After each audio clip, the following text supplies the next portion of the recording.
গল্পের শুরুতেই দেখা যাবে ব্লাডটা না পেয়ে রিসিপশনের সেই লোকটার উপর রেগে যায় দীপ। এদিকে দেখা যাবে বিতান সবটা সামলে নেয়, ওদেরকে একটু ঠান্ডা করে। ওইদিকে দেখা যাবে ডাক্তারবাবু এসে বারবার করে বলছে ব্লাডটা না আনলে কিন্তু রোগীকে বাঁচানো সম্ভব হবে না। এই কথা শুনে বাড়ির সবাই ভীষণ ভয় পেতে থাকে। এদিকে নীলু বলছে আমাদের লোক ব্লাড আনতে গেছে ডক্টর, আর একটু সময় দিন। এই কথা বলেই দেখা যাবে ডক্টর চলে যাবে। এদিকে দেখা যাবে চুন্নি এসে নীলুকে বলছে, ও নীলুদা কি হবে বলো তো, দাদা ভাই তো এখনো এলো না। এরপর নীলু বলছে দাঁড়াও আমি ফোন করছি। ওইদিকে দেখা যাবে ঝাঁপি আসতে উনি ঝাঁপিকে বলছে, ঝাঁপি দেখ না এখনো ব্লাড ম্যানেজ হয়নি। এইদিকে দেখা যাবে নীলু ঝাঁপিকে বলছে, কিরে ঝাঁপি তোরও তো ও নেগেটিভ, কিন্তু তুই তো দিতে পারিস, তোর ব্লাড গ্রুপও তো ও নেগেটিভ। একথা বলতে ঝাঁপি বলছে হ্যাঁ আমি দিতে পারতাম, কিন্তু ও আমাকে বারণ করেছে। এই কথা শুনে দেখা যাবে ওইদিকে ইনকা তো ভীষণ খুশি, হাসছে। আর এদিকে দেখা যাবে সবাই দাঁড়িয়ে আছে অপারেশন থিয়েটারের সামনে। তখনই সেখানে দীপ, বিতান আর অজয় আসে। এরপর দেখা যাবে নীলু গিয়ে বলছে কিরে পেলি ব্লাড পেলি? এরপর দীপ বলছে না পাইনি। এরপর দীপের মায়ের সাথে গিয়ে বসতেই দীপের মা বলছে বাবান তোর বাবা ঠিক হয়ে যাবে তো? এরপর দীপ বলছে মা আমি তো ব্লাডটা খুঁজেই পেলাম না। এরপর দেখা যাবে নীলু বলছে ব্লাড ম্যানেজ হয়েছে রে। এই কথা শুনেই তো অবাক হয়ে যায় দীপ। দীপ বলছে কে দিয়েছে? এরপর ইশারা করতেই চলে যায় সেই কেবিনের সামনে। কেবিনে জানালা দিয়ে দেখতে পায় ঝাঁপি শুয়ে আছে, ব্লাড দিচ্ছে দীপের বাবাকে। ঝাঁপিকে দেখেই তো দীপ বলছে ঝাঁপি। এরপর নীলু এসে বলছে হ্যাঁ তুই নাকি ঝাঁপিকে বারণ করেছিলিস। এই কথা বলেই নীলু বলতে থাকে সেই কথাগুলো। ঝাঁপিকে নীলু জিজ্ঞেস করেছে তোরও তো নেগেটিভ রক্তের গ্রুপ, তাহলে তুই কেন দিচ্ছিস না? এই কথা বলতে বলতে ঝাঁপি বলছে আমার শেষ রক্তবিন্দু থাকা অবস্থায় বাবার কিছু হতে আমি দেব না, ও যতই না করুক না কেন আমি দেব। এদিকে ছোট কাকিমণি বলছে দেখলি তো দীপ, শেষ পর্যন্ত ঝাঁপি কিন্তু তোর বাবাকে রক্ত দিয়ে বাঁচালো। এদিকে এসব কিছু শুনে ইনকা মনে মনে বলতে থাকে ব্লাড যতই দিক না কেন ঝাঁপি কিছুতেই দীপের বাবাকে বাঁচিয়ে বাড়ি ফিরিয়ে নিয়ে যেতে পারবে না। ওইদিকে দেখা যাবে ব্লাড দেওয়া শেষ হয়ে গেলে ঝাঁপি বাইরে বেরিয়ে আসে। নীলু বলছে ঝাঁপি তুই ঠিক আছিস তো? ঝাঁপি বলছে হ্যাঁ আমি ঠিক আছি। এদিকে ছোট কাকিমণি ভীষণ খুশি হয়ে যায়, ঝাঁপি ব্লাড দিয়েছে দাদাকে। ওইদিকে দেখা যাবে ঝাঁপির মাথা ঘোরাচ্ছে। তখন এটা বুঝতে পেরে দীপ এসে ঝাঁপিকে ধরে নেয়, বলছে চল। একথা বলে ঝাঁপিকে নিয়ে বসিয়ে দেয় সে চেয়ারে। এদিকে পিসিমণি চলে এসেছে। পিসিমণি এসে বলছে দাদা দাদা কোথায়, এখন কি অবস্থা? এরপর চন্নি বলছে পিসিমণি তুমি একদম চিন্তা করো না, ব্লাড দিয়েছে ঝাঁপি, এখন ঠিক হয়ে যাবে, অপারেশন চলছে। কথা বলতে পিসিমণি বলছে মা ঠিকই বলে, বাড়ির লক্ষ্মী বাড়িতে না থাকলে এভাবে অঘটন তো ঘটবে। ওইদিকে দেখা যাবে দীপের বাবার অপারেশন চলছে। এদিকে বসে আছে দীপ আর ঝাঁপি। দীপ ঝাঁপিকে বলছে থ্যাঙ্কস, তুই আমার বাবাকে ব্লাড দিয়েছিস। এই কথা বলতে ঝাঁপি বলছে থ্যাঙ্কস কেন দিচ্ছ? আমি এতদিন ওই মানুষটাকে বাবা মানতাম, কিন্তু আজকে থেকে রক্তের সম্পর্ক হয়ে গেল। তুমি আমাকে ছোট অনেক করেছো, আর করো না। মেয়ে বাবার জন্য রক্ত দিয়েছে, এর জন্য আমাকে থ্যাঙ্কস জানিয়ে ছোট করো না।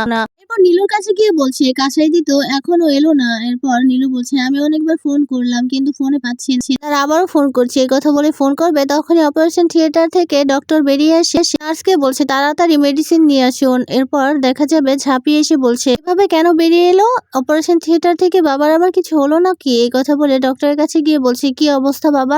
এরপর ডক্টর বলছে অবস্থা বেশি ভালো না, আপনারা প্রে করতে থাকুন, আমরা চেষ্টা করছি। এই কথা বলেই দেখা যাবে বাড়ির সবাই ভীষণ ভয় পেতে থাকে। এরপর দীপ বলছে বাবা ঠিক হয়ে যাবে তো ডক্টর? এরপর বলছে আমরা চেষ্টা করছি। এই কথা বলে অপারেশন থিয়েটারে চলে যায় ডক্টর। এদিকে ঝাঁপি বলছে বাবাকে তো ঠিক হতেই হবে, বাবার কিছু হতে পারে না। এদিকে দীপের মা চিৎকার করে দীপের কাছে এসে বলছে বাবা তোর বাবা ঠিক হয়ে যাবে তো? এরপর দীপ বলছে মা তুমি একদম চিন্তা করো না, বাবা ঠিক হয়ে যাবে। এদিকে ঝাঁপি ঝাড়ালক্ষ্মীকে ডাকতে থাকে, বলছে বাবাকে তুমি সুস্থ করে দাও বাবাকে। এদিকে দেখা যাবে রূপনারায়ণ নিজের হাতে ড্রেসিং করছে। তখনই রূপনারায়ণের কথাগুলোই মনে পড়তে থাকে, কিভাবে গুন্ডাগুলো ছুরিয়াঘাত করলো তার দাদাকে। একথায় ভাবতে ভাবতে সেখানে চলে আসে ইনকা আসতেই দেখা যাবে রূপনারায়ণ বলছে শুধুমাত্র তোমার কথা শুনে আমি আজকে দাদাকে এভাবে মারার জন্য রাজি হয়েছি, আজকে তোমার জন্য দাদাকে আমার সামনে ওরা ছুরিয়াঘাত করলো।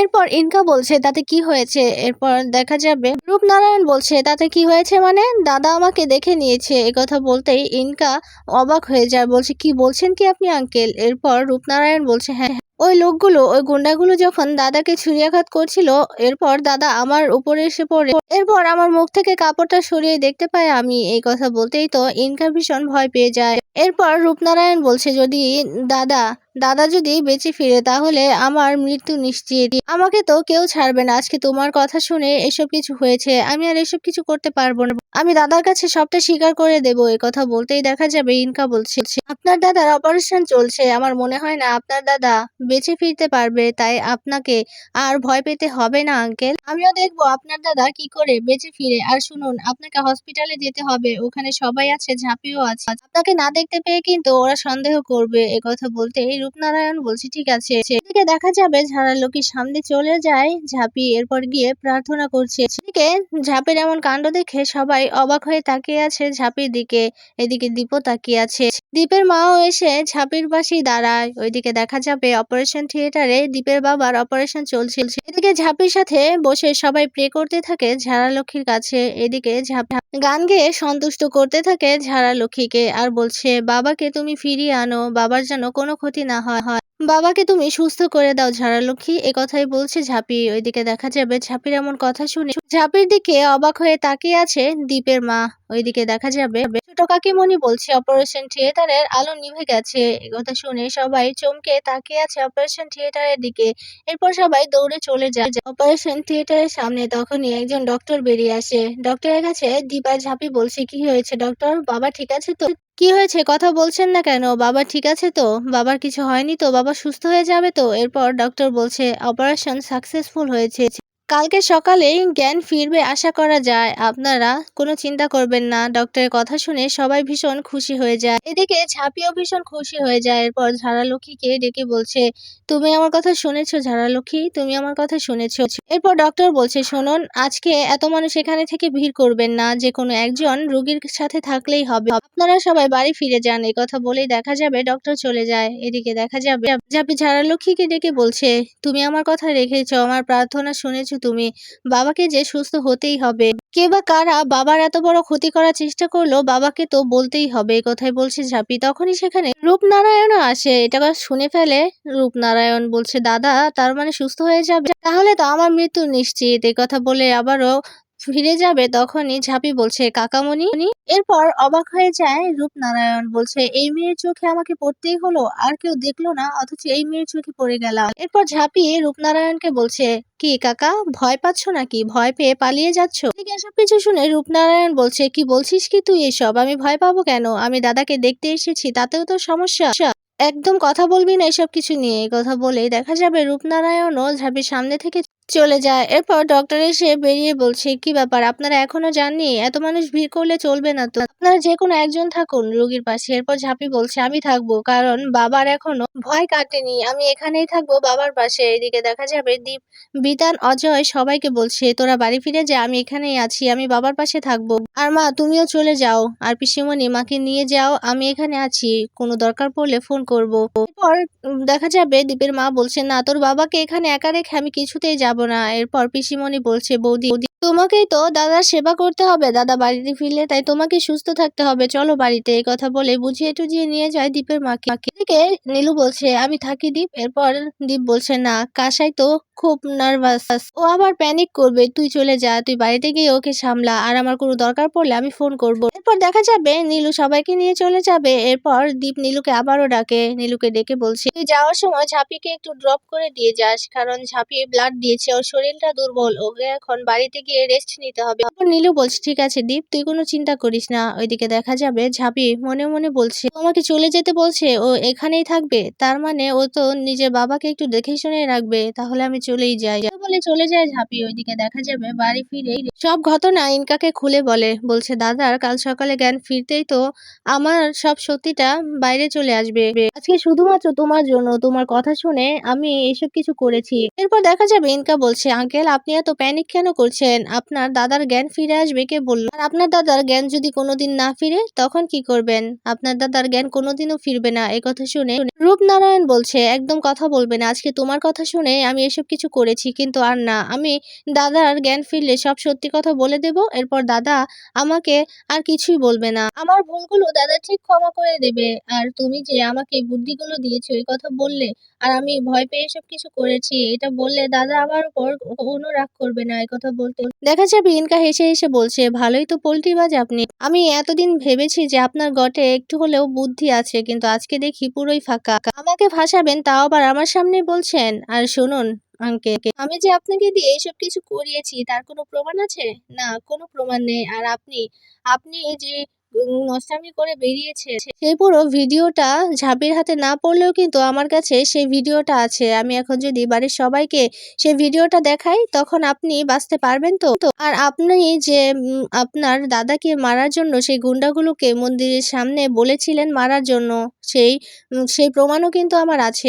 কালকে থানায় গিয়ে সে গুন্ডাগুলো স্টেটমেন্ট দিলে আপনার জেল নিশ্চিত। আপনার দাদা হয়তো আপনাকে ক্ষমা করে দিতে পারে, কিন্তু দীপ কোনোদিনও আপনাকে ক্ষমা করবে না। একথা বলতেই দেখা যাবে রূপনারায়ণ ভীষণ আপসেট হয়ে পড়ে। এরপর ইনকা গিয়ে বলছে, শুনুন আঙ্কেল, তাই আমি বলি কি, আমি যা বলবো আপনাকে ঠিক তাই শুনতে হবে, না হলে আমিও আপনাকে ফাঁসিয়ে দিতে পারি। এই কথা বলতে রূপনারায়ণ বলছে, এখন আমি কি করব? এরপর ইনকা বলছে, আপনার দাদাকে এই পৃথিবীতে বাঁচিয়ে রাখলে চলবে না। একথা বলতে মনে মনে রূপনারায়ণ বলছে, এই মেয়ের বুদ্ধি শুনে আমার পুরো জীবনটাই শেষ হয়ে যাচ্ছে, আর সাথে আমার দাদারও। দেখা যাবে বাড়িতে চলে গেছে ঝাঁপি, কিন্তু কিছুতেই মন সায় দিচ্ছে না ঝাঁপির। বলছে, মনটা আমার ভীষণ খচখচ করছে। আমি এত চিন্তা করছি কেন? ও তো ওখানে আছে, ওর বাবার খেয়াল তো রাখবে। আর ঠিক কিছুক্ষণ পরেই ঝাঁপি দীপকে কল করে বলছে, তুমি কোথায়? এরপর দীপ বলছে, আমি তো বাড়িতে এসেছি, বাবার কিছু কাগজপত্র নিতে এসেছি। এরপর ঝাঁপি বলছে, তার মানে বাবার ওখানে কে আছে? এরপর দীপ বলছে, বাবা ওখানে একাই আছে। এরপর ঝাঁপি বলছে, তুমি কেমন মানুষ বলো তো? বাবার উপর অ্যাটাক হয়েছে আর তারপরও তুমি বাবাকে একা রেখে এসেছো। তুমি কি করে বাবাকে একা রেখে আসতে পারলে বলো তো? কি করে পারলে? একথা বলতেই দেখা যাবে দীপ বলছে, আমি তো আগে ভেবে দেখিনি রে ঝাঁপি। এরপর ঝাঁপি বলছে, তুমি কত বড় একটা ব্ল্যান্ডার করছো, তুমি জানো? তুমি এটা কি করলে? বাবাকে ওখানে একা রেখে এসেছো। একথা বলে ফোনটা রেখে দেয় ঝাঁপি। এরপর ঝাঁপি বলছে, বাবার যদি আবারও কোনো ক্ষতি করে দেয়, না আমাকে এক্ষুনি যেতে হবে। এই কথা বলে রওনা দেয় ঝাঁপি। ওইদিকে রূপনারায়ণ চলে গেছে দীপের বাবার ক্ষতি করতে, দীপের বাবাকে একেবারে চিরতরে পৃথিবী থেকে সরিয়ে দিতে। দীপের বাবার মাথা থেকে বালিশটা সরিয়ে নিয়ে সে বালিশ দিয়ে বালিশ চাপা দেবে দীপের বাবাকে রূপনারায়ণ। আর ঠিক সেই মুহূর্তেই চলে আসে ঝাঁপি। ঝাঁপি এসব কিছু দেখেই জোরে চিৎকার করে বলছে, কাকা। ঝাঁপির চিৎকার শুনে আর ঝাঁপির মুখে কাকা ডাক শুনে ভয় পেয়ে ঝাঁপির দিকে তাকিয়ে আছে রূপনারায়ণ সরকার।